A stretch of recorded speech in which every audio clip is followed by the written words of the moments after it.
अवधूत चिंतन श्री गुरुदेव दत्त. श्री स्वामी समर्थ. जय जय स्वामी समर्थ. नमस्कार मैत्रिणींनो, मी प्रमिला तुमचे माझ्या चॅनलमध्ये स्वागत करत आहे.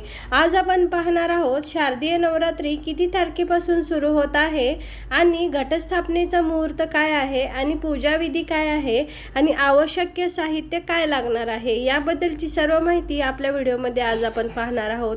तर मैत्रिणींनो, चॅनलवर नवीन असाल तर चॅनलला सबस्क्राईब करा, व्हिडिओला लाईक आणि शेअर करा, सोबत बेल आयकॉन देखील प्रेस करा, जेणेकरून आपले जे काही नवीन व्हिडिओ येतील ते तुम्हाला सर्वात पहिल्यांदा पाहायला मिळतील. तर मैत्रिणींनो, हिंदू दिनदर्शिकेनुसार यावेळी अश्विन महिन्याच्या शुक्ल पक्षातील प्रतिपदा तिथी 3 ऑक्टोबर रोजी दुपारी 12:18 सुरू होणार आहे आणि शुक्रवार दिनांक 4 ऑक्टोबर रोजी पहाटे 2:28 समाप्त होणार आहे. बघा, 3 ऑक्टोबर रोजी दुपारी 12:18 सुरू होणार आणि शुक्रवार 4 ऑक्टोबर रोजी पहाटे 2:58 समाप्त होणार आहे. तर नवरात्रीच्या प्रतिपदा तिथीला मंत्रपठण आणि अनेक विधीसह कलशात दुर्गा माताला आवाहन केले जाते. यालाच घटस्थापना असे म्हणतात. तर या वर्षीचा घटस्थापनेचा मुहूर्त आहे 3 ऑक्टोबर 2024 रोजी सकाळी.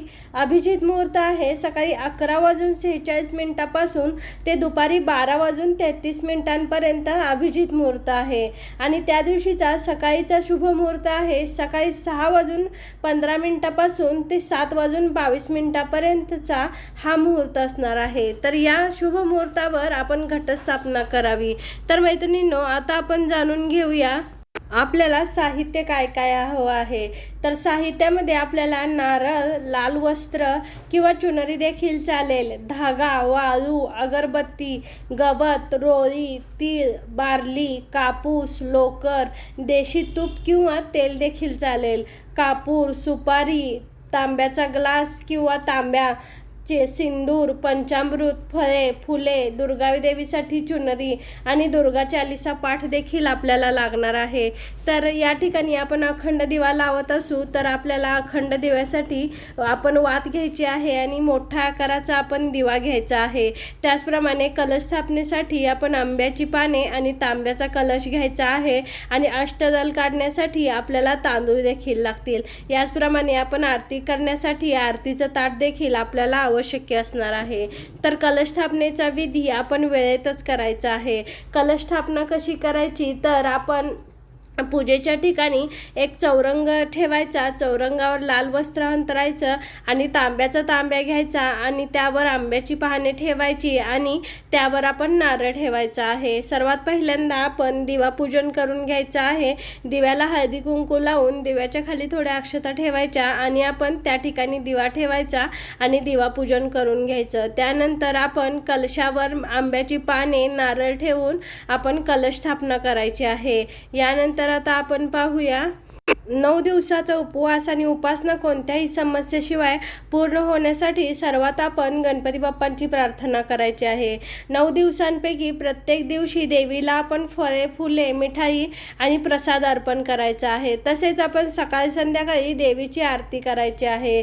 आता आपण पाहणार आहोत दुर्गेची 9 रूपे कोणती. तर पहिलं रूप आहे शैलपुत्री, ब्रह्मचारिणी माता, चंद्रघंटा माता, कुष्मांडा, स्कंद माता, कात्यायनी, कालरात्री, महागौरी आणि सिद्धिदात्री. अशा या 9 रूपांचे पूजन शारदीय नवरात्रीमध्ये 9 दिवस केले जाते. तर आता आपण जाणून घेऊया नवरात्री का साजरी केली जाते.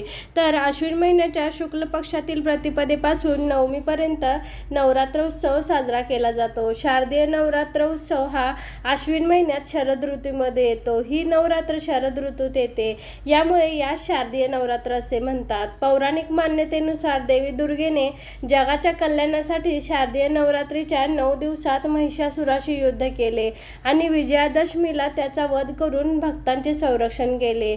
शारदीय नवरात्रीमध्ये दुर्गादेवीची पूजा आणि उपवास करणाऱ्यांना कधीही त्रास सहन करावा लागत नाही. म्हणूनच शारदीय नवरात्रीमध्ये देवीचे पूजन करून आपण देखील देवीचे आशीर्वाद मिळवावेत. तर मैत्रिणींनो, झालेली सेवा श्री स्वामी समर्थ महाराजांच्या चरणी रुजू. श्री स्वामी समर्थ. जय जय स्वामी समर्थ.